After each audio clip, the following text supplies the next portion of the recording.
Alright guys, I'm going to do a quick review on my Davis Unified Ignition System with the Screamin' Demon Coil.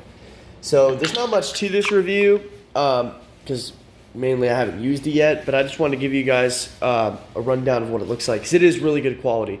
So here's the distributor. This is a stock distributor, nothing fancy. That's the Davis Unified pickup, rotor pickup, whatever you want to call it. Here's the cap that came with it. Again, guys, I would consider these like stock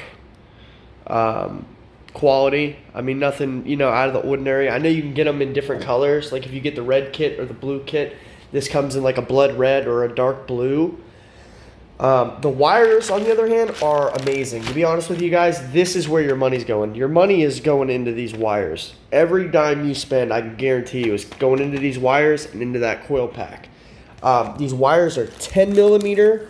They are beyond top dollar. I mean, don't ask me why I went with yellow. I just decided on yellow because I thought it would stand out the most.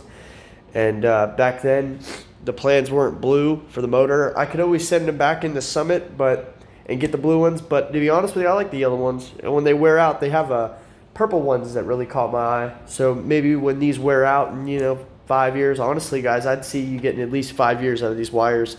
I'll probably go back and get the purple ones or maybe the blue ones then, because like I said, the cap's not yellow. That was the big killer for me. If this system would have been, like if this kit would have been entirely yellow, I probably wouldn't have went with it. Or maybe I would have. Who knows? MSD's red. That's why I didn't want to go red. Everybody usually goes black and red on a motor build. A lot of people do blue too, but my truck before my wife crashed it was blue, so I didn't have any plans of painting it. And now I have plans to paint the truck matte black, like an old school Charger look, especially with this motor in it. It's going to run like a muscle car. And the way I did it was pretty slick. I did as much stuff in silver as I could. So when it really comes down to it, the water pump that you replace, let's say every 5 years, when that gets replaced, this won't be blue anymore. The oil pan's blue. But I painted that. It's not, I painted that. It's not a powder coat. And then you've got the timing covers. So again, guys, these are all bolt-on components. The only thing that's really permanent that's not going anywhere is the powder coat on the intake and the valve covers. But like I said, I really wanted to make it green. After I decided to go black on the main color of the truck, because every guy I talked to wanted like $4,000 for a paint job, that's when I really decided, because everything I own is black and green. My motorcycle's black and green. My toolbox is black and green. But I didn't buy the toolbox till way after I started this build. But anyways, black and green are my favorite colors. But on this one, I went black and blue. I mean, old school Mopar, if you look at my shirt, it's black and blue. So, I mean, it fits the bill. The only thing that kind of stands out are the wires. But like I said, again, with the money I paid for them, I did want them to stand out a little bit. So this is the Screamin' Eagle coil pack that comes with it. It is very, very lethal. I mean, I don't know how true that is. I mean, if I touch it, it's not killing me. But this thing puts out, I believe, 45,000 volts. I hope I'm saying that correctly, or maybe it's 48,000 volts, or maybe it's millivolts. It's either volts or millivolts, but I believe it's voltage. It's not watts, it's volts. So, yeah. The coil is serious. As a matter of fact, the coil and the wires are so serious that Davis Unified Ignition System kits actually recommends, if you see I wrote it on the spark plug box, they recommend you run a 65 thousandths gap, because that's how powerful that coil and these wires are. They will transfer 65,000 or enough voltage to bridge a spark gap of 65 thousandths. Now, on a stock motor, I guarantee you it'll do that all day long. But on this motor, with the compression being a whole point higher, a point and then some, because in all reality, guys, when these motors come stock, they're in between 8.8 and 9.0. Some people say 9.1, but when you do the math, almost every time the pistons are 60 or 50 thousandths in the hole. The gaskets are always 50 thousandths tall. The CC on the chambering, that's a proven example right there, 62 cc's. So when you add all that up, no matter how you swing it, it always comes out to be between 8.8 and around 9.0. I've never seen a combination that I've added up that equaled out to 9.1. Now, mind you, you could change a head gasket and get it to 9.1 easy, like I did. Run the Fel-Pro 1008, the tried and true proven gasket that guys have been running since I believe the 80s at least, back when the LAs were still a thing, you know. This is the Magnum, the predecessor, but the gaskets I used, here's the thing, I'm getting off track, I'm sorry guys, but this is important information that I found digging in archives. They actually do make a 1008 for this motor. I believe the part number is 1002-8 or something along those lines. But with this head gasket, I actually had to trim these tabs that hang over like they do on the LA block. And then there's a big tab that hangs in between this wide gap. I probably didn't have to trim that, but I trimmed it anyways because I didn't want my push rods rubbing on it in case there was any kind of flex in the rockers at, let's say, 6,000 RPMs or so. So, yeah, there is a gasket out there, guys. I have the part number. Off the top of my head, I want to say it's 1002-8. It's a variant of that same head gasket, but that drops your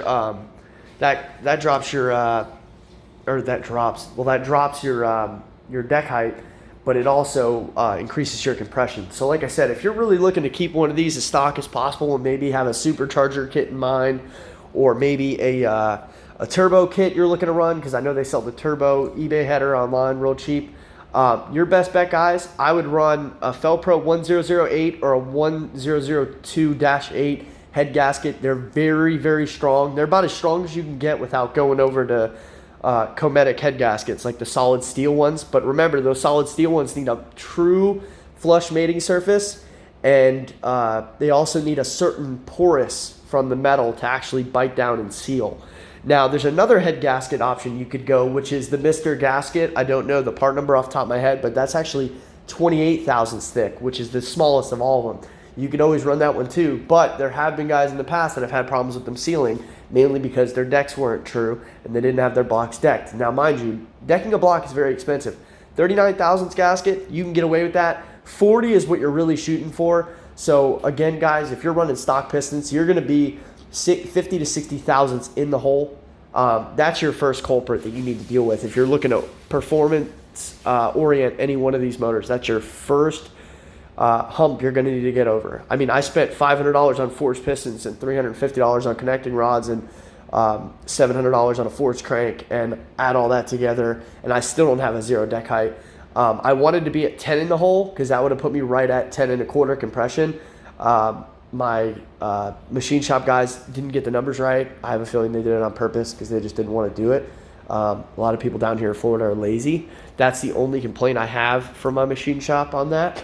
But anyways, back to it. With the compression being as high as it is, I didn't feel that 65 thousandths was a good number to start with. So what I'm starting with is 50 thousandths. 40 is ideal. If you have a stock ignition system, guys, and if you do your research, you'll see the diehard Mopar guys, they recommend these spark plugs, and they recommend a 40 thousandths gap. This spark plug number, again, because I've mentioned it before in other videos, let me zoom out. I think I'm zoomed in, yep, is 3923. Now, there's another variant that I also mentioned in another video. It's either 3922 or 3924. Now, when I get bored with this thing and I decide to start running nitrous, I'm probably going to switch to the colder plugs. Whatever number they are, I know they're colder than these. But these, they're not NGKs, you know, they're not the best money can buy, but they're the best that work. I mean, there's guys that have tried 100 different spark plugs on this motor, and we're not talking about one or two guys. We're talking about a couple dozen different guys. Everybody goes for those. Those are the ones to go for. Like I said, again, I know they're not the best in the world, but they're affordable and they're tried and true. Guys love those spark plugs. So again, I'm starting with a 50 thousandths gap. After about a month or two, I'll pull them and I'll check them. If they're still within spec and they're not fouled out and they're not, you know, all charred up from running too lean, I'll probably, you know, stretch it out to 55, see what happens. Stretch it out to 60, see what happens. The theory behind it is that the wider your spark plug gap, the bigger the spark you get, the better burn you get. That's the theory behind running a system like this. It's very beneficial to a stock ignition system to run something like this because it makes your motor run more efficient, especially when you're running 8.9 compression on 83 or 87 octane. It's very beneficial because you're guaranteed almost to burn every last drop of that garbage fuel. So that's a main reason. Like I said, this kit is mainly designed for guys that have stock motors that want to get a little more pep out of them. But to be honest with you guys, another thing, if your motor's got over 150,000 miles, you heard it from me, and this is the truth. Do not run the 65 thousandths gap if you decide to run a kit like this. If you up at the 65 thousandths with with a decent amount of cylinder bore wear, your gaps actually expand over time. And it's from blow by, basically, fouling out the plugs just time after time after time, all that oil blow by. What will eventually happen is your spark plug gap will start getting beat out and beat up. And you'll end up, by the time you go for your spark plug change at, let's say, 20,000 miles or 30,000 miles. I mean, some people don't change them, for 60. I mean, before this build, I would never, and all my stock stuff, even my motorcycle, I change my motorcycle plugs every 20,000 miles. Some guys change those every season. It's just all user preference. It just depends on the plug. Like these are, like I said, they're quality plugs. Are they the best money can buy? No, but they're quality plugs. So my rule of thumb on these is probably going to be to change them every 30 to 40,000 miles. But I'm going to check them every 5 until I get to 30, just to make sure, like I said, again, there's no lean condition and they're not melting, and there's not excessive fuel on them, because I'm also running heavier injectors. All this stuff's going to have to be tuned to come together. It's like making a pizza, guys. The blocks, the bread, the heads are the sauce. The rockers and the cam are the cheese. We all know the cheese is the best part. And then the oven bakes it. I mean, the fuel and the air is basically the oven. So I mean, with all this together, it should make a nice little pizza pie, if you know what I'm saying. So anyways, aside from that, this is the coil pack. Like I said, I can't really go too far into depth on it. I just know for a fact, when I Googled this kit, no one had done a review on it. So I'm doing a review on it. Again, guys, this is a stock distributor, 10 millimeter wires, phenomenally made. Even if you're just looking for wires, and let's say you're running headers like I am and you keep burning up wires, those insulator kits they sell at AutoZone that are like $40 and you only get 4 at a time? Well, instead of spending $80 on those, you could probably spend less than that on a pack of wires like these, and you'll never fucking worry about it. I mean, other than them getting dirty because they're yellow. That's all you really got to worry about. And another thing too, this kit does come with the adapter, the adapter wire. So I believe on 2,000 and up, you don't need that. And on 2,000 and below, you do need that. So just a heads up, guys. If you buy, like for instance, MSD's coil, I think it's 5,000 volts less than this coil. And if you need this, also Excel is the same way. If you need this adapter, you got to pay for it. It doesn't come with the kit. So if you were to buy an MSD kit like this, and I believe MSD makes a kit as well, you have to buy this after the whole ordeal, and this adapter is like $15. So I mean, you're getting a good deal, guys. I only paid it was under $200. I know that everything on this build except for the pistons, the connecting rods, the crank, and the heads was under $200. The push rods, the lifters, the water pump, the timing cover, the lifters, the push rods, the rockers, the headers, everything. The intake, like I said, the intake, the heads, and the crank and the connecting rods were the only things that weren't under $200. But my bearings, my crank, well, no, the crank actually was over $200. I take that back, but you get the point. It's worth it. If you're not on each individual part, if you're spending under $200 and it's not a crucial component, you're doing all right. Like even these injectors, this is a good sheet. I was going to make a video on this, but I might as well throw it in on this one as well, because I know a lot of people won't follow my channel and say, hey, this guy's annoying because I talk a lot. But these injectors, okay, there's a forum you can read online if you dig deep enough. A lot of guys have been running these for a long time. These are the Mustang, I believe, 5.0 or 4.6 24-pound injectors, and they do a great job, and they're super affordable. I got these from Summit for, I think, $140. When I went to AutoZone and I was trying to get 24-pound injectors, they wanted like $80 a piece. So Summit's definitely the way to go for injectors, because here's the thing, guys. When you're buying injectors in general, you're taking a gamble unless you're not buying a quality part. And by that, I mean these are tried and true Mustang injectors. Guys all over the country run these. They're a factory injector. When you run those Excel injectors and all that aftermarket bullshit, or you go hunting on eBay for injectors, it's a gamble every time, guys. I mean, and especially with the way this whole thing is, MacGyvered up, you want to make sure your injectors are proper length. And these are the same size, width, connector, and shape as the stock injectors. The only difference is they have more ports. So I think the stock injectors on the 5.9 are like one port. They literally just go and spray fuel. These, I believe, are like 4 or 6. They have 4 or 6 holes, I believe. And again, like I said in another video, the way they're angled, they spray the fuel a hell of a lot better than the stock ones do. So this intake, these injectors, this is their high flow throttle body. I'd highly recommend that. Guys, I promise you, even if you don't go, above and beyond like I did, the main parts I'm going to advise you to buy that are going to wake your motor up the most, okay? This intake, they're the only guys that make it. You can try and find an old used Mopar Performance intake. To be honest with you, I think it's ugly. I don't like the way it looks. But this intake, okay, this is the Hughes engine intake. Again, I would look for one used. I paid like $6 something for this new. It was almost $700. Insane. And then I paid $100 to have it powder coated, which I shouldn't have done because, again, now I'm wanting to change the color. But the fuel rail I reused. You get all these washers and bolts and you kind of MacGyver it up. That's the only really MacGyver part. But if you got the money, guys, they sell a fuel rail for this intake that looks awesome. You don't have to have all this bullshit. But to be honest with you guys, you're literally going to bolt this down once. And realistically, unless you go to change injectors, how often are you going to pull this fuel rail off and have to deal with all this shit? Never. You're never going to do it. So like I said, if you want to go the extra mile and you have the money, you can buy the fuel rails. This is the Hughes engine's big gulp throttle body. To be honest with you, I'm not a big fan of the guy. He's kind of a dick. We had like 2 conversations, and he was a dick in both conversations. Flying Ryan Performance, and then a dude I know named Brian on Facebook. They actually port and polish and hone and the whole 9 yards, their own throttle bodies. They say they're 52 millimeter. Hughes declares this as a 50 millimeter, but I don't know what bench flow rating they tested it at, but they're guaranteeing this to be 1,000 CMFs at wide open throttle. A wide open throttle, this thing breathes 1,000 CMFs. I mean, to be honest with you guys, with a motor this big, you really should be running a 4-barrel. I was really debating getting a carbureted intake and running like the, like the FI Tech or like the Holley, forget the name of it, but it's like a self-learning system. All you do is screw in a new O2 sensor. You delete your stock one. You screw in their O2 sensor. But when you go that route, guys, you got to start worrying about rewiring shit, tricking the computer so you don't get a check engine light.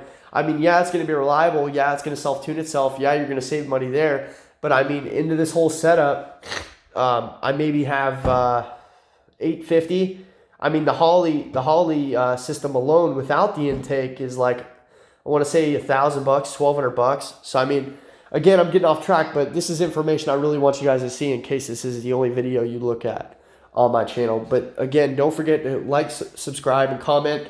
I try to do as many new videos as I can. I should have did more videos than I did doing this motor build, but again, I had my son by my side pretty much the whole build, and I wanted him to get a more hands-on thing or a hands-on experience than you guys did because he's only 5, and I don't do this very often. I mean, this is like my 7th build in, I don't know, 11 years, 12 years, because I started out helping my dad build a motor back like 12 years ago, back when I first started on cars, and then, I'll do them here and there. They're mainly for customers and stuff is when I do them, and I don't really like putting my customers' information out there. This is a personal build for me personally, so that's why I wanted to fully document it all and take it slow and do it with my son and have a good time out of it. But I also wanted to make this YouTube channel and really let you guys in on it because there's a lot of, I probably have, I don't know, 200 to 300 hours of research and development in this motor alone. Just making sure everything would work and everything would run smooth. The only thing really left is tuning. But aside from that, this is a great kit, guys. I would highly recommend it. If you're not going to go this route, I would definitely recommend going with like an MSD standalone distributor with like maybe the built-in coil pack. They seem to be pretty powerful. But you can't beat this little badass coil pack, man. It's just so strong. You really just can't beat it. It's an awesome little guy. So I'm going to put all this back in the box. This should be going on the next couple days. I'll definitely do a video of installing this because I could probably install this with one hand and record at the same time in case my wife's not home, or she's off doing something else. But again, guys, if you're building a Dodge, man, just be careful. You know, there's a lot that goes into it that a lot of people just don't take into account. I mean, there really is. It's very technical, these motors. Like I said, they're old school smoggers. They don't like to be beefed up. But aside from that, feel free to go check out my cylinder head dismantle video I just posted. It's 26 minutes long. You can try and jump through all my talking. Like I said, I know a lot of times when I watch videos, I don't like listening to people talk either.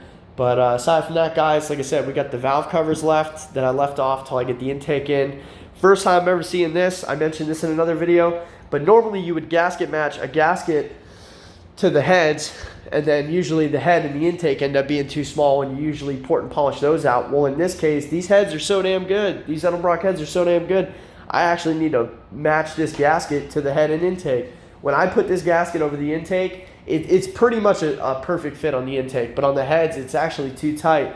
And it's not width-wise, it's just length-wise. It needs to be, I need to take off, I don't know, I'd say about 1/8 of an inch on the bottom. I think I'm just going to take it off the bottom. I could work the top and the bottom, but I think I'm gonna start with just the bottom. I'm waiting tomorrow to get my grinding bit.